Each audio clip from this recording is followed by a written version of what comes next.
Hey everyone. Good morning. Time for music again. How are you? I hope everybody is doing well.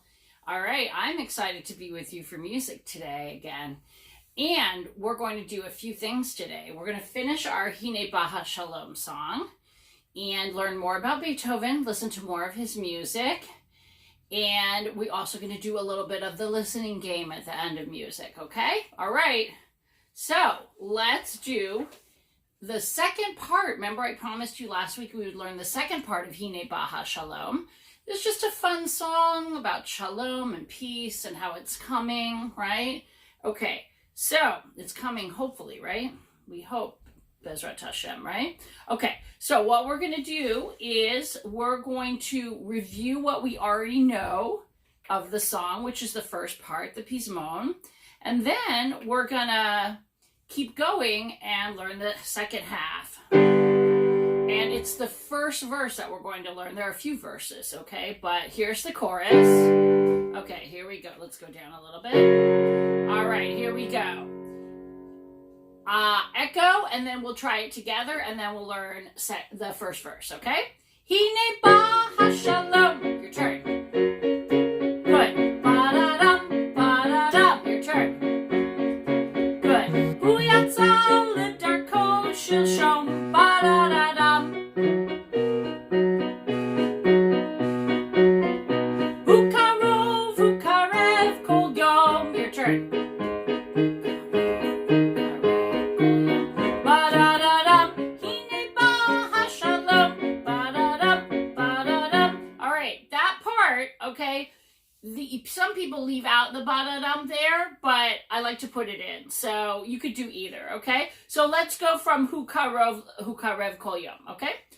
I'll do it and then you echo, because I didn't leave time for you to echo. Uh-oh, Morah Stacey made a mistake. Hu karev kol yom, ba-da-da-dum. Hu karev kol yom. Good.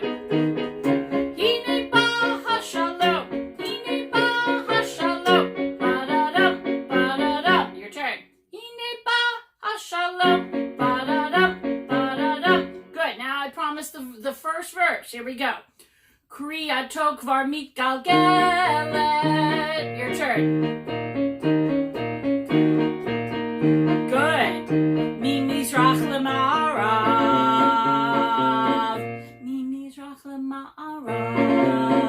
Good. Hinehu dofek badelet. Your turn. Hinehu dofek badelet. Good. Hulo yevater achshav.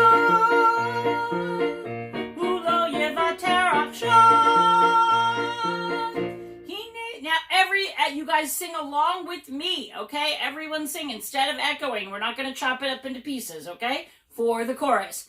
Everybody, 1, 2, 3. Hine Baha Shalom, ba-da-dum, ba-da-dum. Hu yatzal ledarko shalom, ba-da-da-dum. Hu karov, hu karev kol yom, ba-da-da-dum. Hine Baha Shalom, ba-da-dum, ba-da-dum.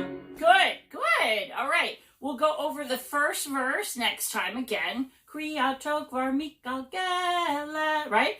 Okay, we'll go over that one and learn verse number 2. Oh, exciting. This is a nice long song. So we do it in pieces. Okay, now we are going to learn more about Beethoven. Okay, so we stopped at the part of his life last week when Morah Stacey was reading to you about him. Remember, he stayed in Vienna, in Austria. He's not in Germany anymore for the rest of his life. Okay, and he also, who was his famous teacher? Mozart, but then, a little bit with Mozart, right? But then, just a few lessons, and then Mozart died. That's too bad. And then he went to find another famous teacher who was Haydn, okay? So we know that he started to write music, he started to meet a lot of important people, and that he started, and we listened to some of his music that he wrote, like the Rage Over the Lost Penny, the piano music, and the trio, remember? So now we're going to pick up where we left off. Okay, so he was starting to become famous, and he was traveling to places like Prague and Pressburg. He wrote much chamber music. What we listen to, the trio, is chamber music, a small group of instruments playing together. So in 1800, he gave his first public concert with his own music. That was exciting for him. He conducted his first symphony. He had written a wonderful first symphony. We're going to listen to some of the very famous symphonies in just a minute. And as well as a septet. What's a septet? 7 parts. Wow. 7 instruments, okay? Beethoven was becoming very famous as a composer, not just a performer. And during this period, Beethoven wrote his most famous piano sonata, number 14, called the Moonlight Sonata. That's the nickname of it. We're now actually going to listen to the part of the Moonlight Sonata. All right, I'm going to pull it up on YouTube. Let's see YouTube. YouTube, where did you go? Okay, Moonlight Sonata, here it comes. It's beautiful. It's for piano solo. A sonata has usually 3 or 4 parts. We call them movements. Okay, here we are. And this is beautiful. I'm going to turn it up so you can really hear it because it's very soft and dreamy, like the moonlight on the water. So beautiful. I'm sure you've heard of it, and I'm sure you're going to recognize it. Dreamy and beautiful.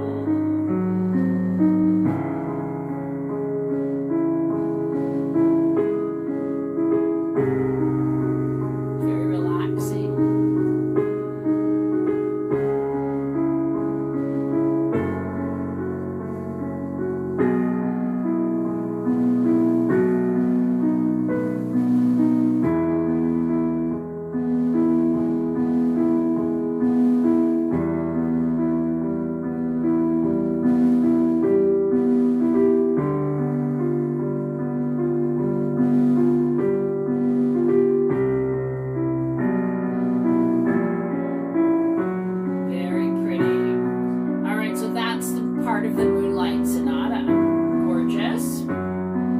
Beethoven's most famous things that he ever wrote. Okay, so now after the Moonlight Sonata, so he started to realize he wasn't old, he was like in his 20s, and he started to realize that he was losing his hearing, which was really sad. And at this time, he was working super hard as a composer, writing music. He wrote the first symphony, the second symphony, and then the third symphony was called the Eroica. But his first title for the third symphony, the symphonies for all the instruments in the orchestra, right? Originally, he gave it the title Bonaparte in honor of Napoleon Bonaparte, who was a very famous person, a general, actually, a French general. But when Napoleon crowned himself emperor in 1804, Beethoven began to think that Napoleon was not such a great guy. He really wanted a lot of power, and maybe Napoleon wasn't such a great guy. So Beethoven went to the table where the papers that had all the notes for the symphony on it, all the music papers that he had written, all the staff, we call it manuscript paper or staff paper, with all the notes. It had to write the notes by hand. Nowadays, composers get to use computers, and all kinds of digital equipment to write music. So he tore up the title page, which said Bonaparte on it. He tore it up and he renamed it. Okay, and we're just about now to listen to the beginning of the Eroica Symphony. Which symphony number is it? Right, it's number 3. Okay, here we go. Then you go back, scroll back from Moonlight Sonata, scroll back to over here. Nope, up, down, and up. Okay. So over here we have the Eroica. Listen to this. This is very dramatic and famous and beautiful. In these uncertain times, it can feel like everything is running out. But the people we serve... I had it all set up, but then the ad came our back. final And piece of music now tonight is the we're going to do the Eroica Symphony. They have a bit of an intro, so we skip the intro and we go to the symphony itself. Okay, here we go. Are you guys ready? Sorry, let's get to the beginning. Morah Stacey, sorry. Okay, here we go. Good symphony. Here's the conductor is bowing. You can't see it, but here it comes, okay? Symphony number 3, the Eroica.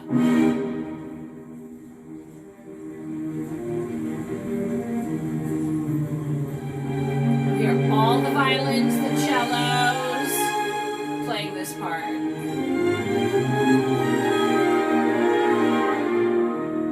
The French horns. Then the violins again. Some of the woodwinds are joining in. There we go. This has a very nice, like kind of like a little bit of like a waltz, like a swing, a little bit of a swing to it. It's pretty slow.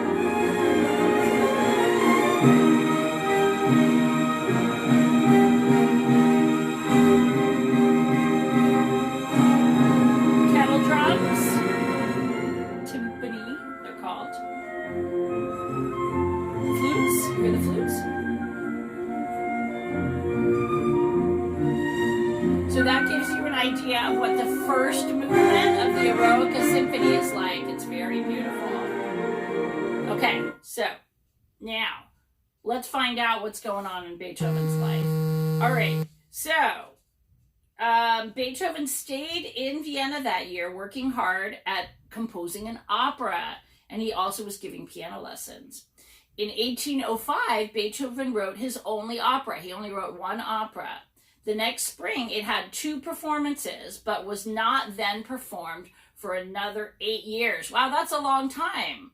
2 performances, and then 8 years go by before the opera is performed again. That's crazy, right? Beethoven had made several changes to the opera, which became known as Fidelio. The overture that he had written for the 1806 performance is now known as Leonore 3, number 3, there's Leonore 1 and 2 also, and is usually performed separately at concerts. So the whole overture is really the beginning of the opera where no one's singing, no one's on the stage, it's just the orchestra in the pit, the small orchestra. This opera is a rescue opera. So somebody gets rescued who's in prison. Wow, but he gets out because his friend comes and rescues him. Beethoven continued to write much music. A violin concerto, more symphonies. We're just about to listen to a couple more symphonies. Piano concertos, string quartets, and chamber music. 2 of his greatest symphonies. How many did he write? Remember we said he wrote 9 symphonies, right? But 2 of his most famous, besides the Eroica that we just listened to, were written in 1806. Symphony number 5, the 5th symphony. Remember Morah Stacey played the beginning? Right? You guys know this one. Right? We're just about to listen to that one. And also symphony number 6, which was called the Pastoral. All right, so the first one that I'm going to play for you is symphony number 5. It's deep and dark and very serious, and we're going to listen to that, the part of it right now. Okay, guys? All right, here we go. So we're going to go back away from the one that we just did, go over here, down and up, and over here. Here comes the 5th symphony. Hopefully there's not an ad.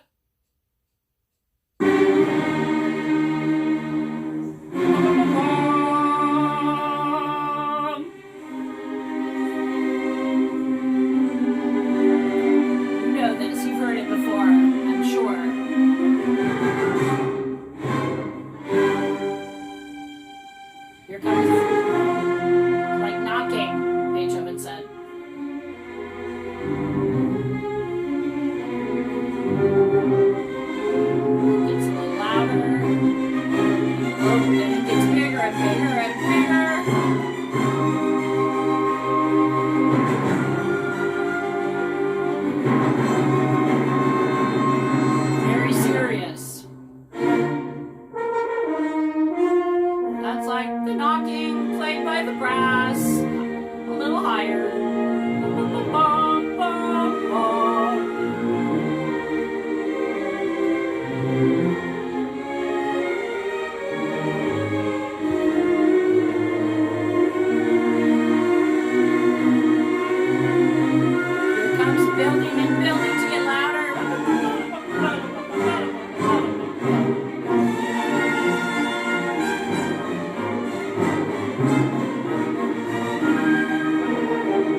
Okay, we're going to switch over to Symphony number 6, which is the Pastoral Symphony. Why is it called the Pastoral Symphony? Because it makes you think of hills, green hills in the meadow, in the countryside, where the sheep are grazing, eating the grass, and it's like maybe in the morning, and it's beautiful, and it's very calm.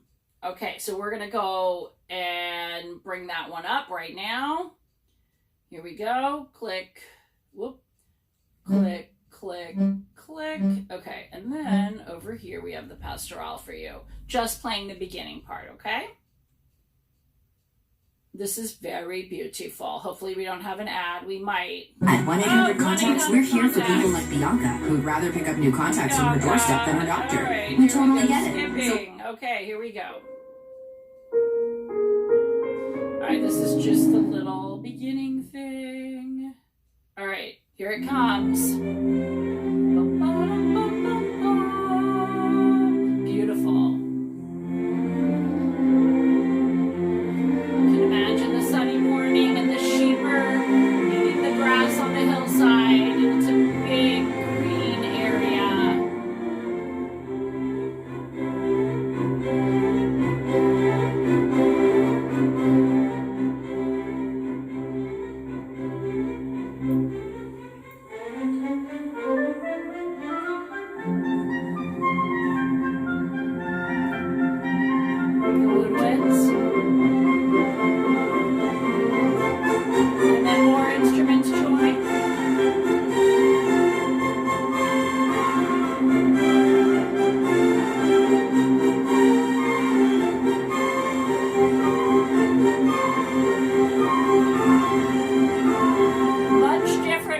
Symphony. It's light and peaceful and just, you know, completely different mood, right? All right. Very beautiful. Okay, so that's one of the super famous symphonies.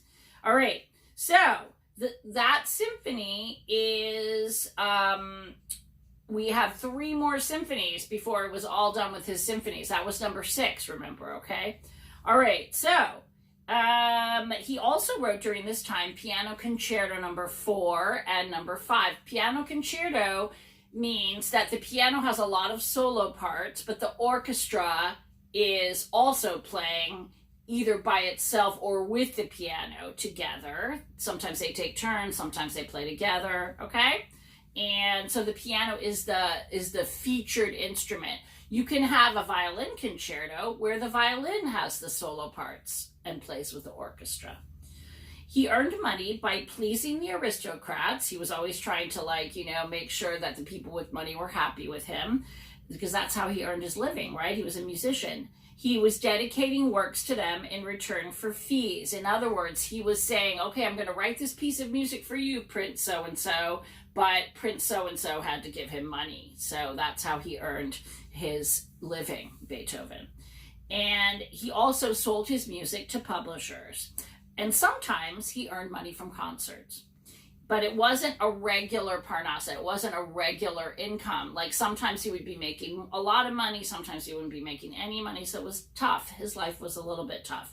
He would have liked the job of Kapellmeister to the emperor, okay, which is the main master of the music. Like he's in charge of all the music for the emperor, and who was the ruler, right? He was not able to get this job, too bad, but in 1809, 3 rich aristocrats, those are the noblemen, the Archduke Rudolf, Prince Lobkowitz, and Prince Kinsky, gave him an income, gave him money, like a regular salary, right, that they paid him for the rest of his life on condition that he stay in Vienna. He had to keep living in Vienna.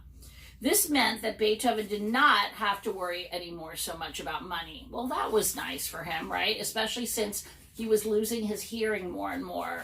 That was like a very hard thing for Beethoven. It was a sad thing. Okay, so now I promised you more of the listening game, and that's what we're about to do. Okay, so what we're going to do is we are going to review our intervals, okay? So we know the 4th, right? Or Here Comes the Bride. We know the 5th, right? 5 notes apart, Twinkle Twinkle. We know the octave. Okay. The second is a new one. Blurry, very close together, right? Next door neighbor notes, 2 notes apart. And guess what? It's the easiest one, right? Because it sounds so crowded and smushed, and it doesn't sound pretty like the other ones, right? Blurry. Okay, so we're going to play the listening game. I want you to close your eyes for this, okay? Your choices are second, fourth, fifth, or octave, where we're getting really fancy here, guys. Okay, so keep those eyes closed. I'll play it separate and together, and then I'll repeat it.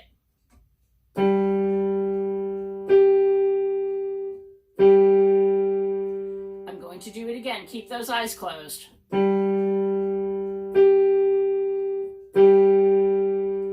Okay, you may open. All right, second, fourth, fifth, or octave. What do you say? If you said octave, great. You're off to a good start. If you didn't, it's okay. We have many more chances coming up. All right, we're going to listen to quite a few more intervals, okay? Don't worry. All right, close your eyes again. I'm going to play it again. Okay, you may open your eyes.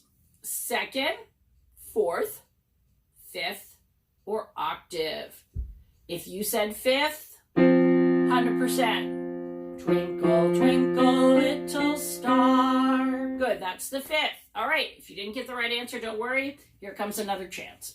Close your eyes. I'm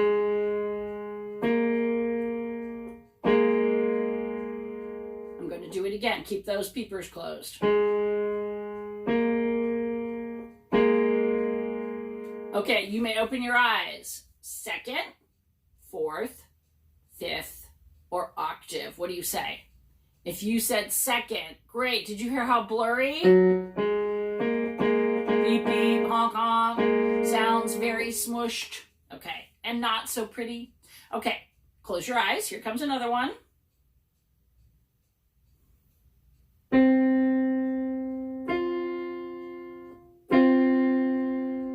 I'm going to do it again.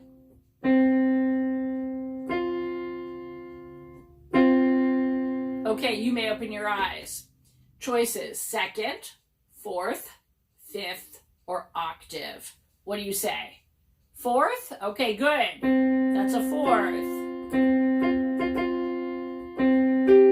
Or, okay, good. Now, close your eyes. We have more chances coming up.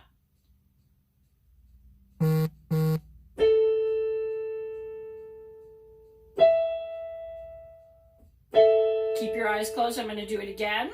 Separate. And together. Okay, open your eyes. That was a little high. That was a lot higher, actually. So it's a little harder to hear. Did you say fifth? Good.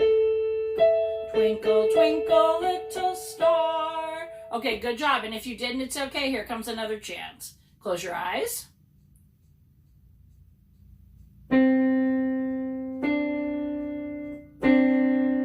Keep your eyes closed.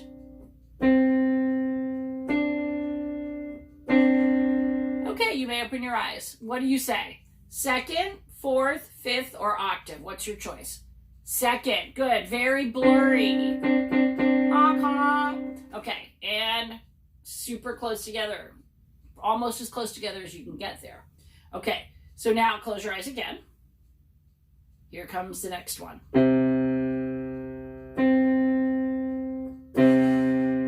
Keep your eyes closed. I'm going to repeat it.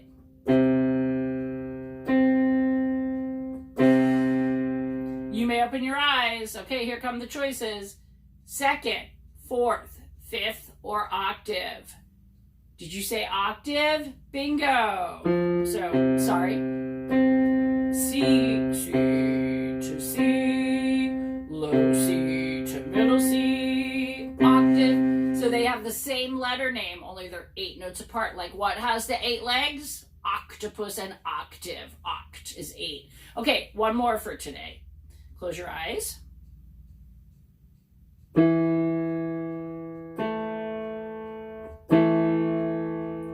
going to do it one more time. Keep your eyes closed. And you may open them. Choices again, second, fourth, fifth, or octave. Did you say fourth? Good job.